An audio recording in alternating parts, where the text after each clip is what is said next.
Retomando a nossa leitura expositiva do livro de Atos, hoje o capítulo 21, do versículo 27 ao 40. Mas antes da gente iniciar a leitura de hoje, deixa eu rapidamente fazer uma revisãozinha do que a gente viu a semana passada. Nós vimos o final, né, da viagem de Paulo ali em Jerusalém, ele chegando em Jerusalém, e depois de toda aquela viagem que a gente fez junto com ele, né, no nosso mapinha aqui, começando desde a igreja que envia Paulo, a igreja de Antioquia, né, e todos os lugares, cidades aqui, e as regiões que ele passou, cidades importantes que a gente viu, né, Derbe, Listra, Icônio, Antioquia da Pisídia, Éfeso, né, mais citadas aqui, Troade, Filipos, a região toda ali que a gente fala, né, da Macedônia, Tessalônica, Bereia, região da Caia, Corinto, e assim vai. E ele volta, né, faz aquela última reunião na cidade de Mileto, né, com aqueles presbíteros, os presbíteros ali de Éfeso, né, e faz então uma despedida emocionante ali que a gente viu, tá bom? E ele chega então à região ali, né, chega em Tiro, Ptolemaida, Cesareia. Cesareia, então, ele chega em Jerusalém, e a gente viu isso a semana passada. Então, retomando aqui, ó, ele chegando, a chegada dele aqui em Jerusalém, ele chega, lembra que ele chega com um tipo de comitiva, né? Ele chega com algumas pessoas, irmãos que estão representando algumas dessas regiões que ele passou, juntamente, obviamente, com o próprio Lucas, né, que está descrevendo o que está acontecendo e a viagem. Ele participa dessa viagem juntamente com essas pessoas, e eles vão para Jerusalém e ficam na casa desse irmão, né, um discípulo mais antigo chamado Minasson. Após esse encontro, eles vão se encontrar com Tiago e os presbíteros da igreja de Jerusalém. Ali eles contam, Paulo conta a história, né, de tudo que Deus fez em meio aos gentios, e eles se alegram muito com aquilo que Deus estava fazendo, mas eles trouxeram para Paulo um problema que Paulo teria que resolver. Nós vimos a semana passada que alguns estavam acusando Paulo, né, de ser contra a lei de Moisés, falando que os judeus não tinham que se circuncidar, que os judeus não tinham que seguir os costumes da lei. E isso não é verdade, né? Isso não era verdade. E para provar que não era verdade, eles pedem para Paulo então participar do voto de 4 homens, o voto de Nazireu, e ele participa então de toda a questão do voto, paga inclusive as taxas ali para os votos serem cumpridos, e se purifica e tudo, e ele vai então dessa forma tentar ali melhorar e trazer a imagem dele de forma correta, não melhorar, mas colocar a imagem dele correta, né? Porque aquilo eram boatos, eram, como a gente falou, eram fake news, né? De Paulo, a respeito de Paulo na região ali de Jerusalém. E hoje a gente continua diante desse contexto a partir do versículo 27. Mas a ideia central aqui, que a gente vai ver durante a nossa leitura, numa situação, num episódio aqui, que a porta do templo é fechada. E isso aqui é significativo, ele é simbólico, vamos dizer assim, né? Então a ideia central que nós vamos ver, as portas do templo, elas são fechadas para os de fora. O que significa que o templo, né, não pode mais funcionar como lugar em que a graça de Deus é ofertada a todos. O templo, que era para ser o lugar de oração para todos os povos, né, não estava cumprindo essa função. Pelo contrário, ele estava diante da religiosidade das pessoas, e inclusive dos religiosos endurecidos, estavam fazendo mais separação, e a graça de Deus não estava sendo estendida. E esse fechar a porta aqui, a gente pode dizer que é um símbolo ali, né? Um ato simbólico de realmente o templo estar sendo fechado e a graça não mais mediada a todas as pessoas. A gente vai ver isso no texto. Outra questão aqui que a gente vai colocar em contexto, né? O estratagema da participação pública, ou a estratégia, né, da participação de Paulo no cumprimento dos votos nazireus de 4 homens, a fim de mostrar sua fidelidade como judeu, não deu muito certo. A gente vai ver que não dá muito certo, dá errado, né? Enquanto Paulo faz os preparativos para a cerimônia de purificação, gente, lá no templo, Paulo, a gente vai ver, ele vai ser agarrado, preso, ele vai ser espancado por uma multidão de adoradores furiosos. E por quê? Por falsa acusação ainda, não é nem porque a acusação era correta, né? Sob falsa acusação de que contaminou, eles estavam acusando Paulo, que Paulo tinha contaminado a pureza do templo por ter levado um gentio em um local, uma região do templo que não era permitida para os gentios, e Paulo não tinha feito isso.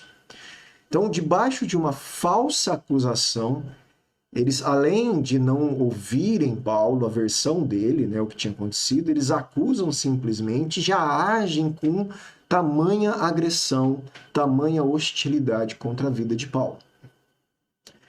Então, vamos ler o texto para a gente ver todos esses detalhes. Versículo 27.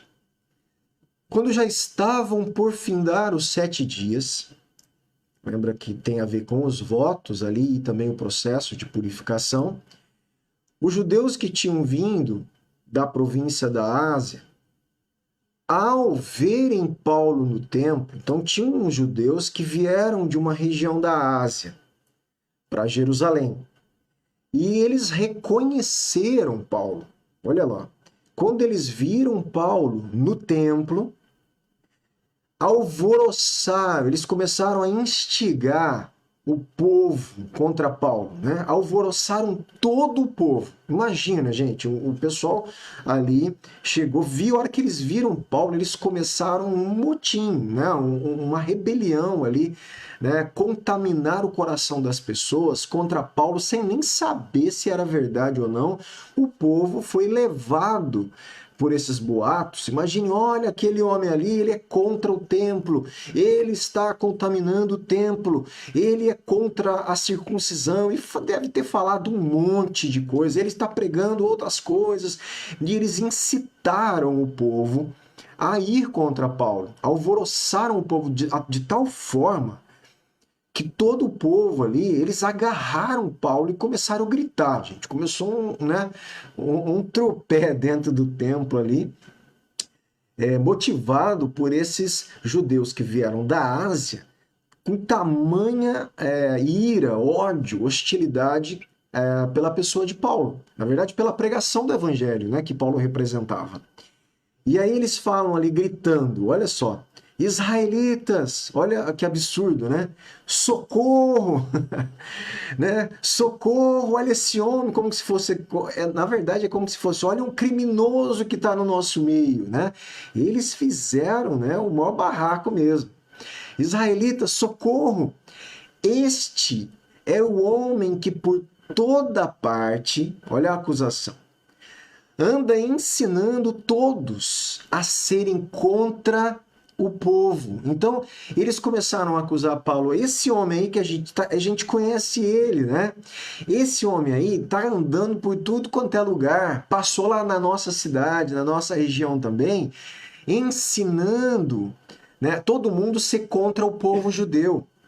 Ele está ensinando todo mundo ser contra a lei de Moisés e contra o templo. Olha as acusações. Ele está ensinando o povo a odiar os judeus.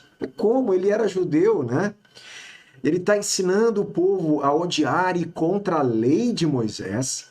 E ele está ensinando o povo e contra o templo de Jerusalém. Meu irmão, todas as acusações falsas. Paulo não estava fazendo isso. Obviamente, Paulo estava reinterpretando a lei.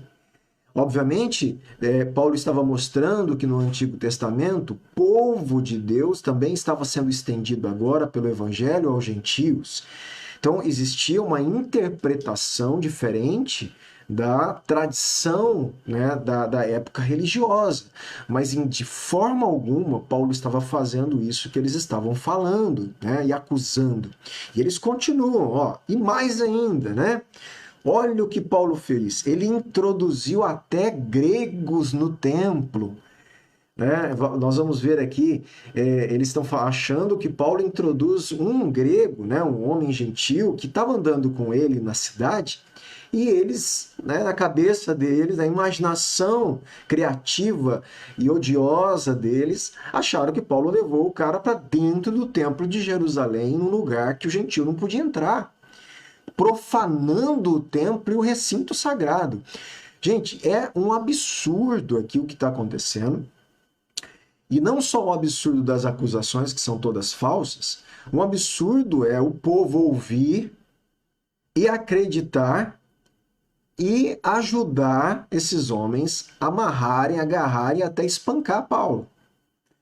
Então, para você ver, né, como que a multidão, o povão, que quando encontra uma voz de comando, quando não é ensinado a pensar, como aquelas pessoas vão atrás daquilo como se aquilo fosse verdade. Por isso, vou fazer um adendo aqui, um parênteses aqui. Por isso, estudar a palavra é importantíssimo, para não sermos enganados. Por isso, ler a Bíblia juntos, comunitariamente, expositivamente, como a gente tem feito, livra a minha vida e a sua vida de ser enganado por falsos líderes, por falsos evangelhos, por falsas pessoas e heresias e interpretações totalmente equivocadas da palavra, gente. Então é extremamente importante, porque aí surge um líder e vai falar, olha, não, o reino de Deus, aí você fala, não, não é não. Pô, eu tô lendo Atos. Paulo não pregou nada disso, Pedro também não, nem Jesus. Que negócio é esse que vocês estão falando por aí? Eu não vou ser enganado. Então, porque nós estamos nos tornando, que se Deus assim permitir e você se insistir nesse crescimento, pessoas pensantes, pessoas que pensam e refletem a respeito do que lê e do que ouve. Como o pessoal lá de Bereia, que ouviu a mensagem de Paulo e foram lá ler na Escritura, ver se era aquilo mesmo. Então, meu irmão, é isso que nós temos que fazer como povo de Deus. Então, não é só porque a pessoa é importante, ou porque tem algum tipo de liderança, de autoridade, ou porque está na mídia, ou porque faz parte de uma igreja grande, que a gente tem que ouvir sem questionar. Nós temos que sempre ouvir, sempre com a palavra de Deus ali que nós conhecemos, e falar, opa, isso aí não faz muito sentido, tá? Alguma coisa não tá... Levantou um sinalzinho amarelo, alguns é vermelho de cara, o outro amarelinho, pelo menos para a gente refletir mais, né? E quando é sinal verde, por quê? Porque procede naquilo que Jesus ensinou, Paulo ensinou, Pedro ensinou, né? E todas as pessoas ali, que os apóstolos, né? E as pessoas que escreveram as cartas na nossa palavra, ensinaram, tá bom? Então vamos lá. Voltando ao texto, o pessoal aglomerou a multidão ali, meu irmão, e foram um tumulto, em torno de acusações falsas, boatos contra a vida de Paulo. E aí vamos prosseguir no versículo 29. Eles falaram isso a respeito de introduzir alguém, né, no templo, pois antes eles tinham visto Trófimo. Lembra que Trófimo é um dos integrantes da equipe de Paulo, que juntou-se durante a viagem e veio com Paulo a Jerusalém. E esse Trófimo, ele era de Éfeso, da cidade de Éfeso. Então, olha só, eles disseram isso, pois antes tinham visto Trófimo, o Efésio, em sua companhia na cidade. Ué, mas Paulo não podia andar na cidade com ninguém? Isso quer dizer que ele estava levando o Trófimo para dentro do templo de Jerusalém ali e para dentro do lugar que os gentios não podiam, porque tinha um pátio do templo que os gentios podiam andar, que era o chamado Pátio dos Gentios. Não era todo o espaço do templo que os gentios podiam ter acesso, né? E pensavam, imaginaram então, né, que Paulo havia levado o Trófimo para dentro do templo. Olha o absurdo. Acusar alguém por imaginação, sem conferir os dados, sem conferir as informações, sem fazer o que a lei mandava, que era se tivesse duas testemunhas falando verdade, né, que testemunharam, o pessoal entrando. Vamos supor, se tivesse duas pessoas que tivesse visto Paulo entrar com Trófimo dentro de lugares do templo que o gentio não podia entrar, aí era uma acusação verdadeira, baseada em testemunhas oculares. É assim que a lei fala no Antigo Testamento. Então, eles que estão aqui acusando Paulo de falar contra a lei, estão quebrando a lei de Moisés. Gente, olha a hipocrisia absurda dessas pessoas, né? Acusando Paulo de ir contra a lei e eles próprios quebrando a lei. É um negócio assim, né, do ser humano mesmo, na natureza. Isso acontece até hoje, né? Infelizmente, quando a gente quer, o povo, as pessoas querem, né, argumentar e querem que algo seja conforme aquilo que elas pensam, elas inclusive mentem, né, manipulam a verdade, quebram a própria regra que eles estão exigindo do outro. É um absurdo. Tá? Da natureza pecaminosa do homem, né? E esse pessoal estava fazendo isso aí. Então vamos lá. Trófimo era de Éfeso, na Ásia, da região que esse pessoal estava vindo. E judeus da Ásia reconhecem tanto Paulo e reconhecem Trófimo. Uma vez que viram Paulo com Trófimo na cidade, eles imaginam, né? Eles inferem erroneamente, equivocadamente, que Paulo trouxe para os pátios internos e que profanou o templo. Ou então criam de propósito uma acusação explosiva e mentirosa, né, para instigar, alvoroçar a multidão. Também não é de se duvidar que eles estavam realmente conscientes da mentira que eles estavam falando, né? Para criar uma divisão entre os pátios sagrados internos e esse pátio externo, foi construída uma balaustrada. Eu vou mostrar para você aqui num videozinho, uma ilustração criada por um rapaz aqui em 3D do templo, só para você ter uma ideia do que a gente está falando aqui. Ó. Os créditos aqui dessa ilustração para esse, não conheço, eu peguei aqui na internet, Guilherme Monteiro, ele que montou essa apresentação aqui, tá bom? Então os créditos são dele. Isso aqui, gente, é uma maquetezinha, né, em 3D aqui, ó, do templo, no tempo dos apóstolos, no tempo de Jesus, tá bom? Então, olhando assim de cima, ó, você vai ver aqui uma fortaleza que fica anexa ao templo. A gente vai ver sobre ela aqui. Inclusive, é daqui que Paulo vai ser levado para essa fortaleza aqui. Você tem esses muros todos aqui. Todos esse muro aqui são os muros externos do templo. Tá? Então, aqui fica o lugar de entrada. Ó, tem vários lugares, portas de entrada. Lembra que uma dessas portas é a tal da Porta Formosa, né? E assim você tinha diversas portas de entrada no templo. Dentro do templo, você vai ter esses pátios grandes, tá vendo? E dos pátios, você vai ter esses lugares aqui, ó, com essas colunas, chamado pórtico. É um desses lugares, desses pórticos, um deles chamava Pórtico de Salomão, que os discípulos se reuniam no início ali dentro do templo. Essa balaustrada que eu estou falando, ele não desenha aqui, é esse muro aqui, ó. Deixa eu tentar aqui. Tá vendo que tem isso aqui, ó? Essa mancha que ele coloca é um muro de separação entre um pátio externo, um pátio maior aqui, e essa parte interna, que começa a ser uma parte interna do templo. Os gentios não podiam passar esse muro. Aqui, ó, dá para ver até a sombra dele aqui agora, ó. Tá? Os gentios não podiam, eles podiam ficar somente nesse pátio externo.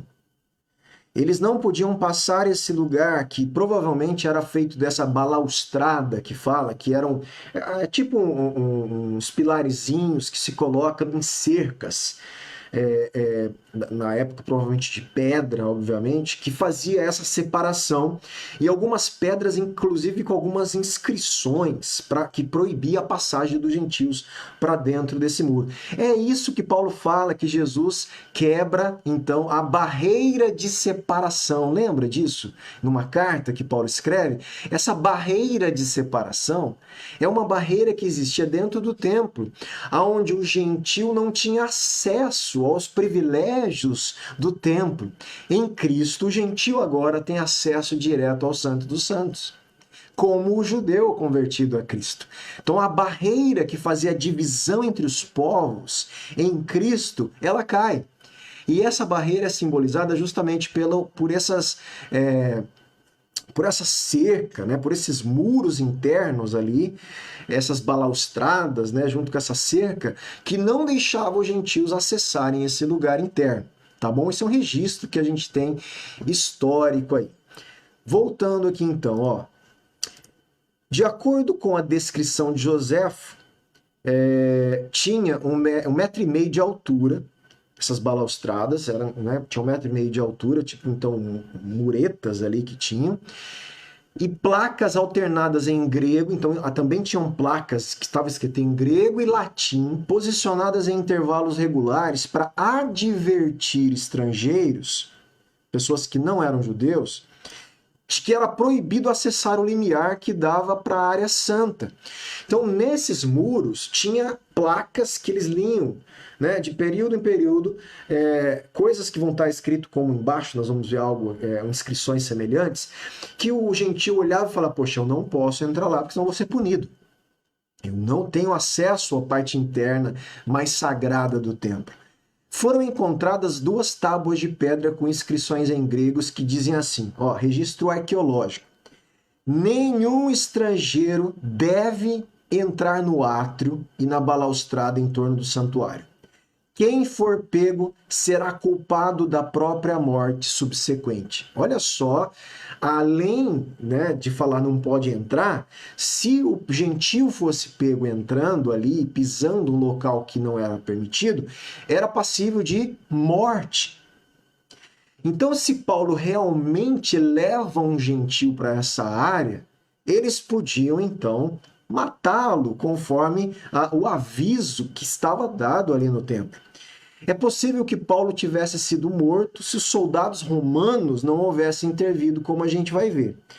A acusação de que ele despreza a lei, né, e o templo em seu ensino é paralela às acusações contra Estevão, como a gente já estudou, que levaram ao apedrejamento de Estevão.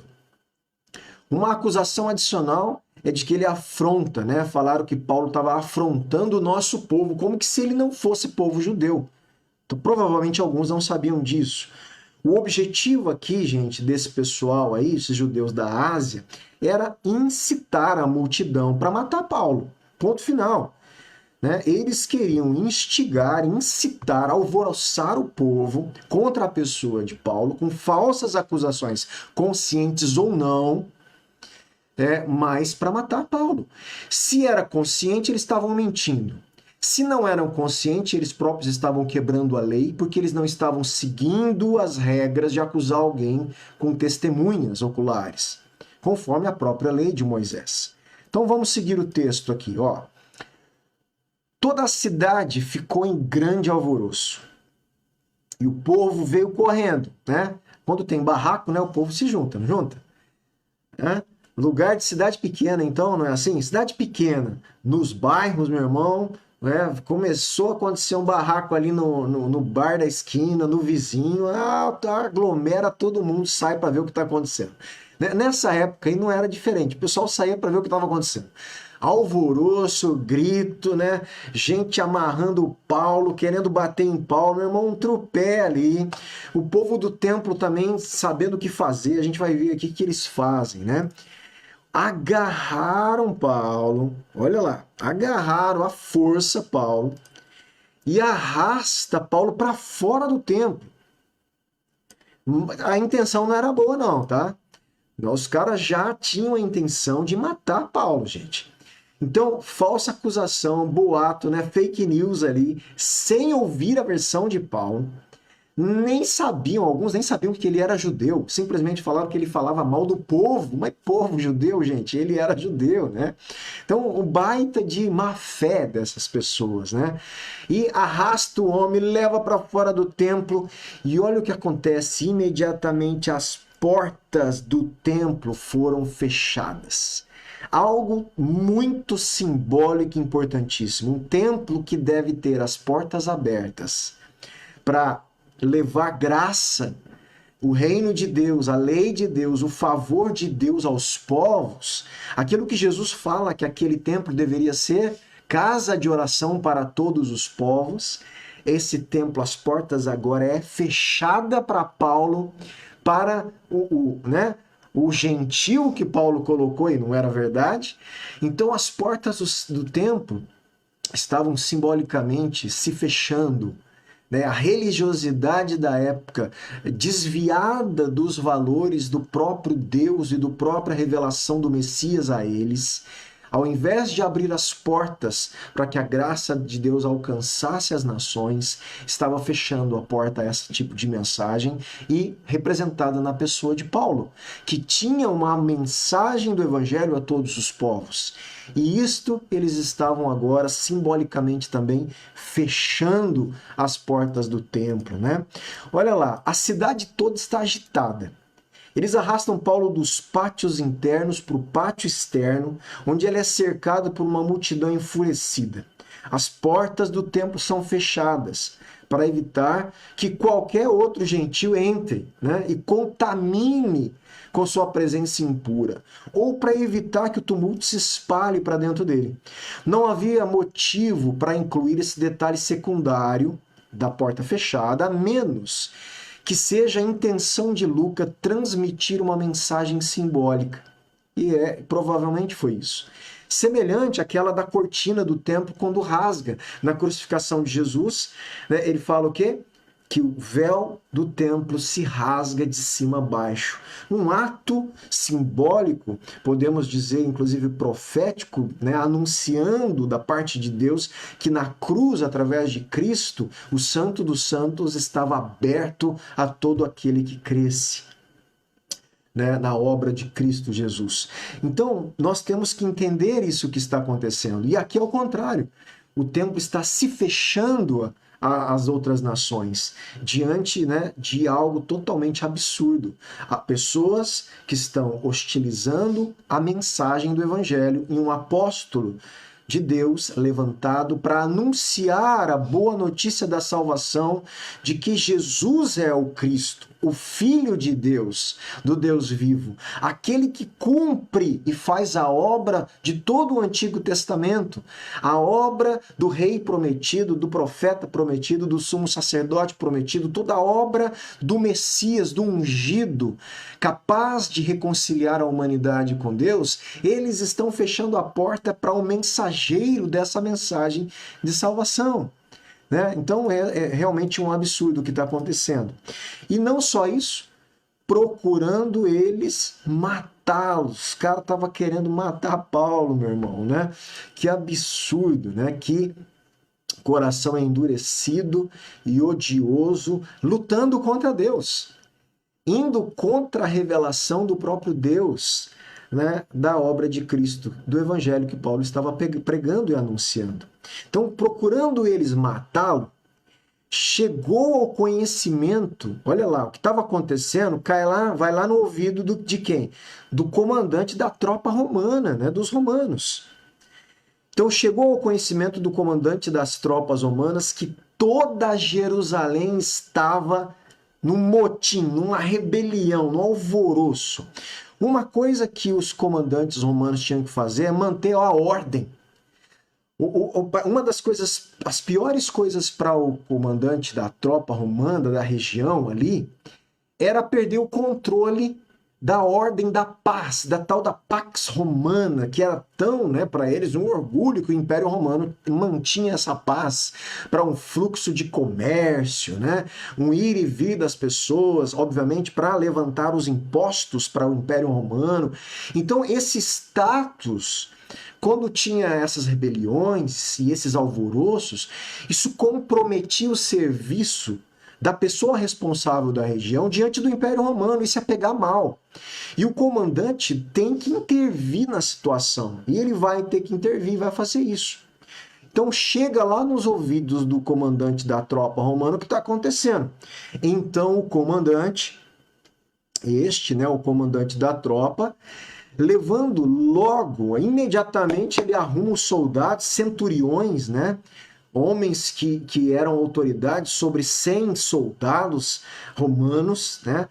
Ele corre para o meio do povo e vai ver o que está acontecendo. Ao verem, olha lá o que acontece. Ao verem chegar o comandante, os judeus do templo ali, o pessoal, na hora que olha e vê, opa, o comandante romano e os soldados chegaram, eles pararam de espancar Paulo. Gente, eles iam matar Paulo espancando ele. O que eu quero fazer aqui uma observação você lembra que a gente leu na semana retrasada que Paulo foi avisado mais de uma vez que indo para Jerusalém ele ia sofrer? Pois é, está aqui. Se cumpriu. Está se cumprindo. Tá? Olha só, eu vou ler para você lembrar. Atos 21. Lembra quando ele estava em Cesareia, aparece um profeta chamado Ágabo, que veio lá da Judéia e se encontra com eles lá em Cesareia. E ele fala assim, Ágabo pega o cinto de Paulo, amarrando com os próprios pés e mãos, declarou, assim diz o Espírito Santo, é isso que os judeus em Jerusalém farão ao dono desse cinto, para entregá-lo nas mãos dos gentios. Quando ouvimos essas palavras, tanto nós como os daquele lugar, rogamos a Paulo que não fosse a Jerusalém. Por mais de uma vez, Paulo foi avisado que lá em Jerusalém, onde ele está agora, né, sendo espancado, e se o comandante romano não interviesse ali, ele ia morrer. Então, o que acontece? Ele foi avisado e Paulo escolhe, mesmo assim, como a gente falou, consciente da sua missão e que fazia parte da sua carreira, do seu itinerário dado por Deus, a ida para Jerusalém. E ele não vai correr, né, do sofrimento que estava prestes a acontecer e que agora está acontecendo. Mesmo o pessoal falando, Paulo não vai, olha o que vai acontecer, Paulo, você vai sofrer lá. Aí Paulo responde o quê? Por que vocês estão chorando, né? Vocês estão partindo meu coração. Estou pronto, não só a ser preso, mas até para morrer em Jerusalém, pelo nome do Senhor Jesus. E Paulo então vai a Jerusalém, depois de Jerusalém faz o processo de purificação, vai ao templo e aqui no templo ele é agarrado e está sendo espancado. E se alguém não interfere ali, ele ia ser morto, porque esta era a intenção desses judeus, matar Paulo nessa situação, com acusações falsas. Tá? Olha lá, o fato de os soldados romanos correrem para baixo indica que eles desceram as escadas da fortaleza palaciana Antônia. Esses soldados, esses comandantes, centurião, eles ficavam na fortaleza anexa ao templo, como eu mostrei para vocês aqui, ó. Essa é a fortaleza, ó. Aqui, ó. Ó, aqui está o templo. Essa aqui é a fortaleza romana. Tá? Essa fortaleza Antônia. Então eles ficavam aqui, eles descem provavelmente as escadas aqui, ao ouvirem o tumulto e vão lá ver o que está acontecendo, tá? A fortaleza ficava junto, né? Anexa ali, à extremidade noroeste da área do templo e abrigava tropas romanas. De acordo com Joséfo, os soldados patrulhavam os muros acima dos pátios do templo e ficavam de guarda em volta dos pórticos durante as festas, quando multidões facilmente incitadas à insurreição abarrotavam o templo. Então, tinha que ter guarda romana para manter o quê? A paz. Eles não queriam rebelião. Na época de festa judaica, tinha em algumas situações, gente, terroristas judeus que não concordavam com o governo romano E eles esfaqueavam pessoas, esfaqueavam inclusive pessoas que eles sabiam que eram judeus herodianos, que apoiavam Herodes, que apoiavam o Império Romano, e eles eram sicários, esfaqueadores. E esse pessoal aí, nós vamos ver, nós vamos ter mais detalhes sobre esse grupo aí, porque eles confundem Paulo com um desses sicários, né, desses terroristas. Olha que absurdo da confusão que está sendo feita aqui. Tá? E o pessoal, os soldados romanos, tentavam então manter a paz para não ter problema com o imperador. Era o papel, a função deles ali. O comandante se aproximou e ordenou que Paulo fosse preso e amarrado com 2 correntes. Então, os caras iam matar Paulo espancando ele. Aí o comandante pega Paulo, tira, eles param de bater em Paulo. O comandante, então, prende Paulo, amarra ele em correntes. E então perguntou quem era e o que ele havia feito. O comandante falou, peraí, homem, quem é você? O que está acontecendo? Por que eles estão batendo, espancando você? Quem é você e o que você fez? E o comandante romano começa a perguntar, ouvir a versão de Paulo, que ninguém tinha ouvido até agora, né?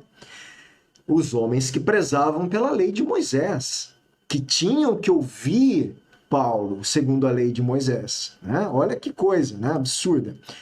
Na multidão, uns gritavam uma coisa, outros gritavam outra. Não podendo ele, porém, saber a verdade, o comandante, mas peraí, um está gritando que você é uma coisa, outro está gritando outra coisa, eu não consigo saber a verdade por causa do tumulto, né? Aí o que o comandante faz? Ordena que Paulo fosse recolhido à fortaleza Antônia.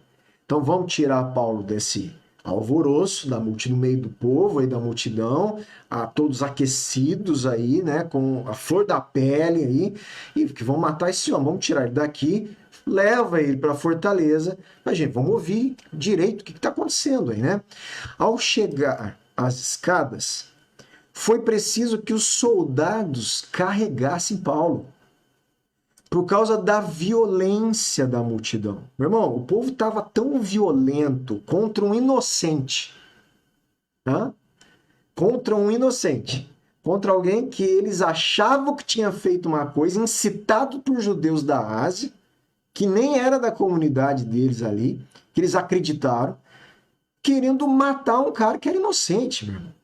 E os soldados romanos protegendo agora Paulo, para a multidão não matar Paulo. Né? E carrega Paulo embora dali. Pois a massa do povo seguia, enquanto os soldados tentavam tirar Paulo da multidão, a massa seguia e gritava, mata Paulo, mata, vamos matar esse homem. Né? Gente, que loucura, fala sério, né? Que absurdo aí. E tudo isso só porque ele estava pregando o evangelho. Em uma demonstração ostensiva de força romana, com pelo menos 2 centuriões e seus soldados, o comandante tenta acabar com o tumulto, antes que se transforme, né, em uma revolta. Ele ordena que Paulo seja preso, isso vai cumprir, né, o que o profeta Ágabo fala, olha que interessante. Um gentil prende Paulo, eles entregam, entre aspas, sem querer, mas ele é entregue a um gentil, que vai prender Paulo, e ele é levado em correntes para o quartel, onde poderá ser interrogado longe do barulho da multidão. A multidão está prestes a despedaçar Paulo, e seus gritos de mate-o, livre-se dele, expressam seu desejo de que ele seja morto. No caso de Paulo, a intervenção romana, gente, salva Paulo da morte, né? Deus usa os próprios romanos agora, aqui, o próprio comandante romano, para salvar Paulo nessa situação de morte iminente ali pelos judeus. Quando Paulo ia sendo recolhido à fortaleza, então quando ele estava sendo ainda retirado ali do local, ele fala para o comandante, olha, Paulo é ousado, né? Em vez dele falar, me leva logo daqui embora, ele pergunta para o comandante, ô comandante, deixa eu falar um pouquinho com esse povo. Seria possível dizer algo, né, para o Senhor? O comandante respondeu, olha que interessante. Paulo provavelmente, obviamente, aqui fala com o comandante em grego. E aí o comandante pergunta, mas você fala grego? E o comandante fala para ele algo que o comandante também não sabia quem ele era. Ele tinha que ouvir Paulo ainda. Mas você não é por acaso. Olha o que o comandante pensou quem Paulo era. Ele pensou que aquele outro cara que era terrorista, que motinou uma revolta, um egípcio, tinha voltado. Ele falou assim: por acaso você não é aquele egípcio que algum tempo atrás começou uma revolta e levou 4.000 guerrilheiros para o deserto? Então ele confunde Paulo com esse tal de guerrilheiro egípcio aí, que tinha um monte de gente que seguiu ele para se revoltar contra o Império Romano ali. O comandante não faz ideia de quem Paulo seja e suspeita que possa ser um infame egípcio associado aos sicários. Sobre os sicários, né, do latim sicari, terroristas, assassinos, significa literalmente homem da adaga. Eles realizavam uma campanha de terror contra autoridades judaicas que apoiavam os romanos. Então esse grupo terrorista, eles matavam judeus que apoiavam os romanos em festas. Isso de forma sorrateira, infiltrado no meio da multidão. Eles sacavam pequenas facas, adagas, escondidas nos mantos, e eles apunhalavam as pessoas por trás e sumiam no meio da multidão. Eram atos terroristas. O falso profeta egípcio atraiu para junto de si um grande número de assassinos. Levou-os ao deserto e de volta ao Monte das Oliveiras para atacar a guarnição romana. O governador Félix e seus soldados detiveram a rebelião, mas o tal do egípcio aí, ele escapou. Muitos temiam que ele voltasse para liderar outra tentativa, né, de rebelião. A princípio, o comandante imagina, então, ter capturado um importante terrorista. Pô, esse cara é aquele cara lá, nós capturamos, né? Agora, o egípcio. No entanto, o grego perfeito que Paulo falava, sem sotaque, mostra, supostamente, que ele não era o egípcio. Povo que os romanos costumavam considerar inculto e subdesenvolvido. Então, pelo sotaque do Paulo, pelo grego bem falado, eu falava, peraí, você fala grego? Eu estava achando que você era aquele egípcio, né? Que começou uma revolta. Paulo responde: não, eu sou judeu. Pera, mas o povo aí está te acusando que você fala mal do povo judeu. Você é judeu? Eu sou judeu. E ele fala mais: eu sou nascido na cidade de Tarso, uma importante cidade da região da Cilícia. E ele fala para o comandante: e eu peço ao Senhor que me permita falar com o povo. A ousadia de Paulo. Olha, eu não sou egípcio, eu não sou, né, um sicário, eu não sou um terrorista, eu sou judeu de Tarso, de uma região importante. Eu estou pedindo para o senhor o seguinte: deixa eu me comunicar com o povo que quer me matar. Deixa eu falar com eles. E o comandante deixa. E obtida a permissão, Paulo fica em pé na escadaria, faz um sinal ao povo, né? Talvez assim ou assim, sei lá como eles, um sinal para eles ficarem quietos, e fez esse grande silêncio. Imagina aquele alvoroço, todo mundo ficar quietinho, e vamos ver o que esse cara agora vai falar.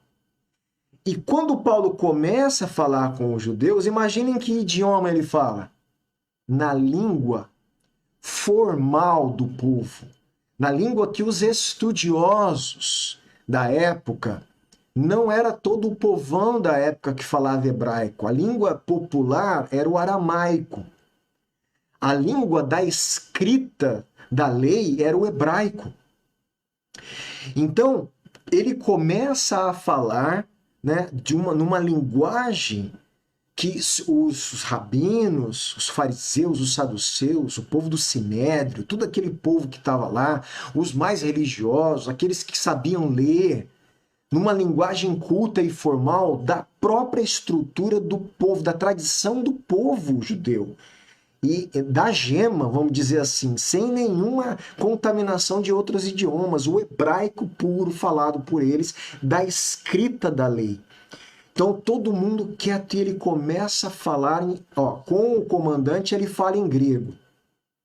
Então Paulo falava grego, Paulo falava latim, Paulo falava hebraico e Paulo falava o aramaico. Né? Era poliglota da época. Então ele usa de sabedoria para falar com o comandante em grego. O comandante, opa, esse cara aí não é qualquer um, ele está falando um grego muito bem falado. Quando ele vai se dirigir ao povo, ele já começa mostrando que ele era judeu. Pera, vocês estão me acusando de ser contra o templo, contra a lei. Ele mal, né, não precisa nem se explicar, ele começa a falar em hebraico. E ao começar a falar, nós vamos terminar por aqui hoje, mas antes só mais algumas observações. Paulo jamais renuncia à sua identidade judaica, gente. Nós podemos ver em vários textos. Com um tom aqui até de um certo orgulho, entre aspas, né? Mas um orgulho cívico, de nacionalidade, né? Étnico, judaico, ele acrescenta que ele não é egípcio, mas ele é cidadão de Tarso, da Cilícia, né? No mundo antigo, né, o prestígio e a honra da pessoa eram relacionados a lugares de origem. Tá? E cidadãos aqui implica mais que residente. Era uma condição incomum para alguns judeus. Né? Deixa eu corrigir. De alguns judeus. Paulo não faz parte do populacho. E o comandante lhe dá permissão para falar, talvez na esperança de que acalme a multidão. Ao falar na língua do povo, o hebraico e não no grego, Paulo silencia e lhes dá mais uma indicação de que ele compartilha, gente, da herança judaica. Ele compartilha da herança do povo que eles estavam acusando que ele era contra. Então, quer dizer, ele já de cara mostra que eles estavam fazendo uma acusação falsa. Tá? Ao contrário das acusações dos opositores de Paulo, ele nunca atacou seu povo. Antes, aflige-se, né, com o endurecimento do povo contra o evangelho. Lá em Romanos, Paulo ama tanto o povo judeu que ele fala assim, né, numa hipérbole, vamos dizer assim, uma figura de linguagem. Ele fala assim, eu desejaria ser amaldiçoado e separado de Cristo por amor de meu povo, os de minha raça, o povo de Israel. Ele fala assim, se eu pudesse renunciar a minha bênção de ser de Cristo para que o meu povo aceitasse o evangelho, eu faria. É óbvio que é uma figura, é uma hipérbole, é um exagero de linguagem, mas para mostrar o tanto que ele se importava com o povo. Se ele pudesse, ele renunciaria ao seu próprio direito, que ele fosse amaldiçoado para que os da raça dele conhecessem o evangelho. Ele amava o povo dele, gente, né? O povo de Deus, contudo, não é mais, preste atenção aqui, o povo de Deus, contudo, não é mais definido pela sua herança nacional, étnica. Gentios que creem em Jesus também são incorporados agora ao povo de Deus. E aqui está o problema que está acontecendo. Para a afronta dos judeus endurecidos, que resistem combativamente a essa inclusão dos gentios ao povo judeu. E Paulo vai falar isso agora na sua fala, na sua explicação. Ele vai se explicar, ele vai contar o seu testemunho. A gente vai ver então, para terminar, a semana que vem, nós vamos ver isso aqui. Ó. Ele vai começar no capítulo 22 se defendendo.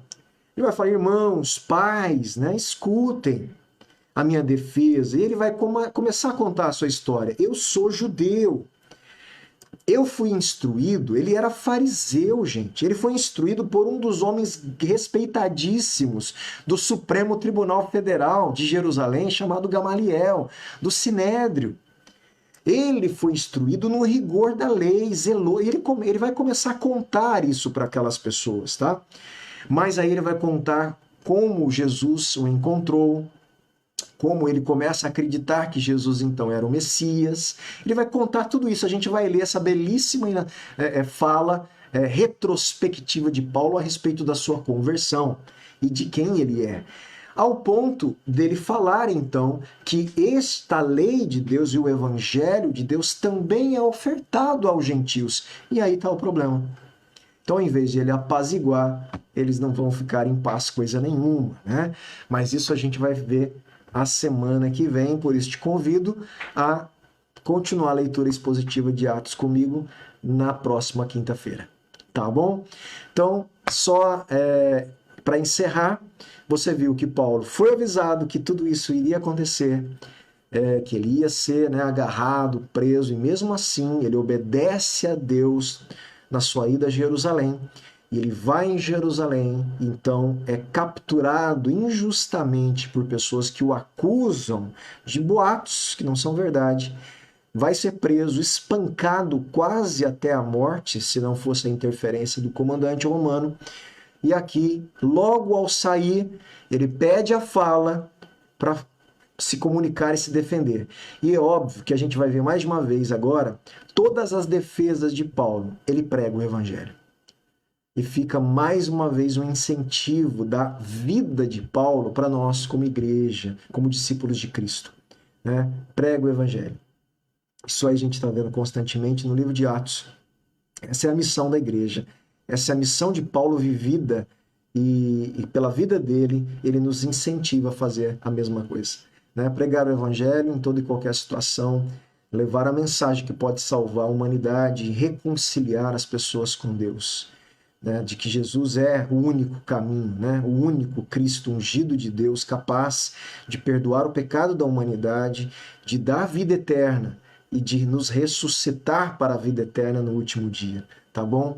Que Deus nos abençoe com o Espírito Santo, com a capacitação do alto, para cumprirmos então a nossa missão. Deus os abençoe em nome de Jesus.